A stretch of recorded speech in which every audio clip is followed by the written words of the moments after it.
नमस्कार मित्रों, मैं आचार्य पीयूष वशिष्ठ आपके सामने हूं। स्वागत है आप सभी का हमारे चैनल एस्ट्रो पीयूष में। आज के इस वीडियो में हम लाए आपके लिए साप्ताहिक राशिफल। इस वीडियो में हम देखेंगे वृषभ राशि में उत्पन्न जातकों के लिए 16 से 22 जून का समय कैसा जाने वाला है।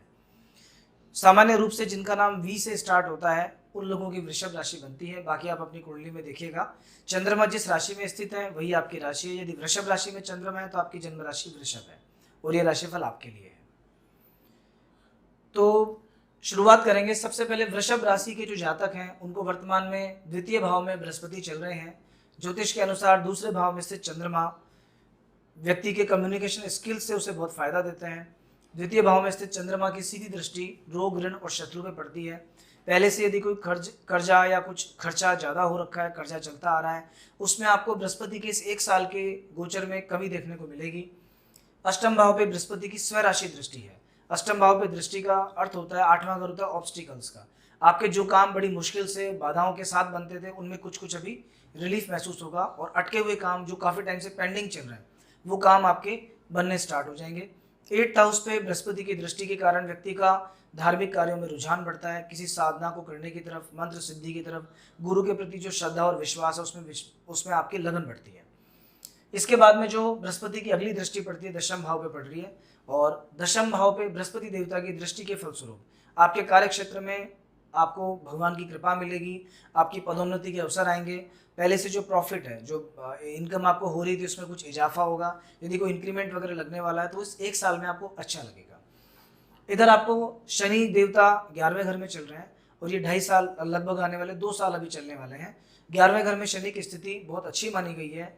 ये जो भाव हैं 3, 6 और 11, इनमें सभी तरह के पाप ग्रह, क्रूर ग्रह बहुत अच्छा फल देते हैं।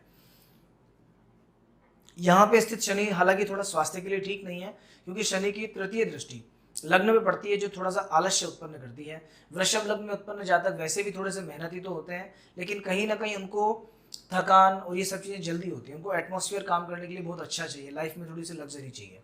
तो ये शनि आपके आलस्य में थोड़ी सी बढ़ोतरी करेगा पर आपके सामने नए नए अवसर लेके आएगा लाभ के, जहाँ आपको कुछ प्रॉफिट होगा। 12वें घर में अभी शुक्र की स्थिति है। 12वें घर में शुक्र देवता बहुत ही अच्छे माने गए हैं। लाइफ में जितनी सुख सुविधाएं होती है शुक्र के 12वें घर में स्थिति के फलस्वरूप व्यक्ति को प्राप्त होता है। इस 1 महीने के पीरियड में हो सकता है अगर आप कोई सुख सुविधा से जुड़ी चीज़ खरीदना चाह रहे हैं, नया व्हीकल लेना है, नया मोबाइल लेना है, वो सब चीज़ें अभी पूरी हो सकती हैं। चतुर्थ भाव में चंद्रमा है केतु ग्रह के साथ। केतु के साथ जब भी कोई ग्रह बैठ जाता है तो हालांकि स्वराशि का होता है तो बल 4 गुना बढ़ा देता है, लेकिन कहते हैं केतु कुजवत, केतु और मंगल एक जैसे ग्रह हैं। अपने सपोर्टर के साथ बैठने से मंगल का बल बढ़ता है। और चतुर्थ भाव वैसे भी भूमि, भवन, जमीन, मकान, प्रॉपर्टी इन सब का कारक होता है। यहाँ पे अभी रिसेंटली लास्ट 6 तारीख को मंगल का गोचर चेंज हुआ है और चौथे भाव में मंगल के आने के फलस्वरूप अभी आपको इन सब चीज़ों से लाभ होगा। अगर आप कोई ज़मीन खरीदने का प्लान कर रहे हैं, मकान लेना चाहते हैं, बहुत अच्छा समय है। अगर आप कोई ऐसा काम करते हैं जो रियल एस्टेट से जुड़ा है तो अभी तेजी महसूस होगी। अभी जैसे ही मंगल नीच राशि से और अपने मित्र की राशि में आए हैं तो आने वाला वैसे भी 1-2 महीने का जो समय है ये प्रॉपर्टी में थोड़ी सी तेजी लेके आ सकता है। अब देखते हैं सप्ताह के आने वाले 7 दिन आपके लिए कैसे जाएंगे। तो देखिए 16, 17 और 18 इन 3 दिनों में दशम भाव में आपको चंद्रमा की स्थिति रहेगी राहु के साथ। दशम भाव में राहु स्थित होकर पराक्रम बढ़ाता है। व्यक्ति मैनेजमेंट में बहुत अच्छा परफॉर्म करता है। अगर कोई मैनेजमेंट का काम करने वाला है उसको मैनेजमेंट से बहुत लाभ होगा। दशम भाव में स्थित इस राहु के फलस्वरूप हालांकि ये राहु यहाँ माता और पिता को थोड़ा सा शारीरिक कष्ट देता है, लेकिन व्यक्ति के खुद के मन में अति उत्साह रहता है। प्रत्येक कार्य के प्रति वो अधिक से अधिक भागदौड़ कर सकता है और दिन रात एक कर देता है। अगर आपको लग रहा है किसी काम से बेनिफिट होने वाला है तो आप सुबह शाम दिन रात कुछ नहीं देखेंगे, आप उस काम में लगे रहेंगे। दशम भाव में स्थित चंद्रमा व्यक्ति को सरकार से लाभ देता है। गवर्नमेंट से आपको प्रॉफिट होगा। यदि कोई ऐसा काम है जिसमें सरकार से कुछ लेना देना रहता है, गवर्नमेंट से पैसे आने वाले होते हैं, गवर्नमेंट के कॉन्ट्रैक्ट होते हैं, उन सब में फ़ायदा मिलेगा।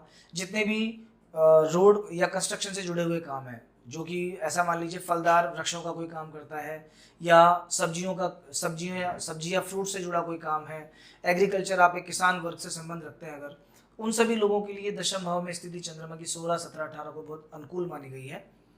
यहाँ पे भाग्य साथ देगा आपका।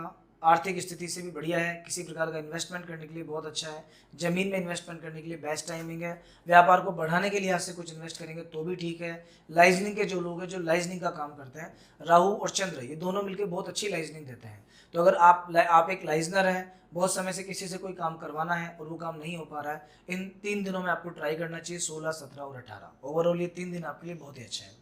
इसके बाद 19 और 20 तारीख की अगर बात करें, लाभ के घर में शनि और चंद्रमा दोनों अच्छे हैं। इंडिविजुअल इन दोनों ग्रहों की बात करें तो लाभ घर में इन दोनों की स्थिति बहुत अच्छी मानी गई है। यहाँ चंद्रमा बैठने के बाद पंचम भाव पे दृष्टि डालते हैं। 5वां घर होता है शेयर मार्केट का, आकस्मिक धन लाभ का, शेयर सट्टे जुए का, संतान का।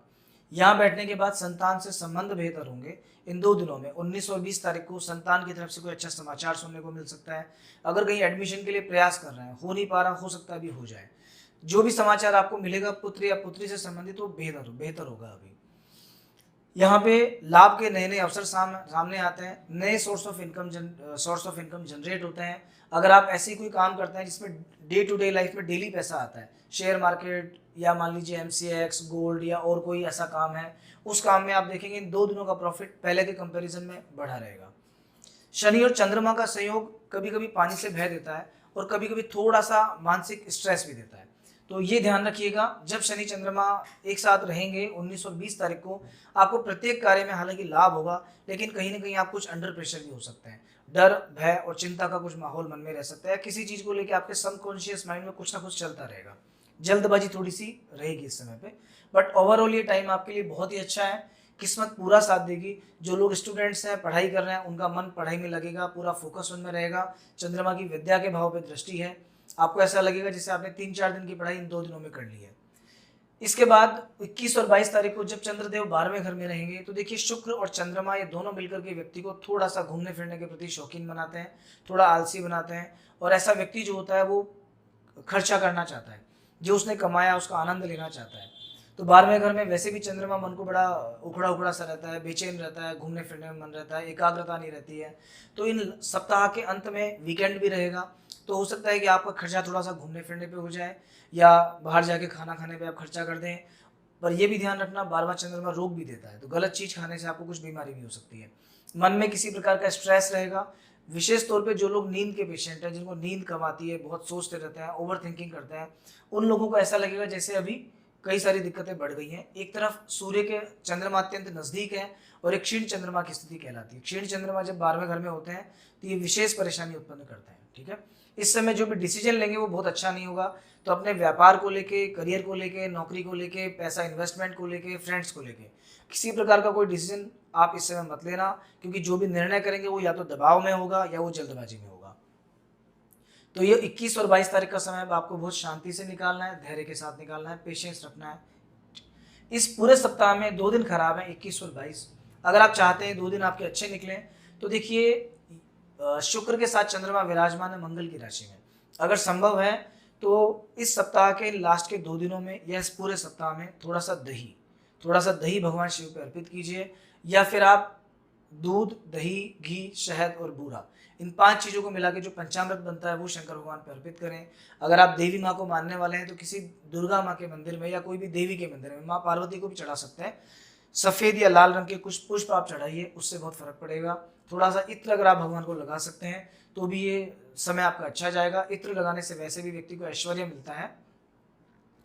जब भी आपको इत्र लगाना हो तो आपके हाथ पे जो शुक्र पर्वत यहाँ होता है, इस शुक्र पर्वत पे अंगूठे के नीचे की तरफ आपको लगाना है, फिर भगवान को धीरे धीरे लगाना है। तो इस तरह से आपका इस सप्ताह बहुत अच्छा जाएगा। आने वाला समय आपका ठीक है। जय श्री राम।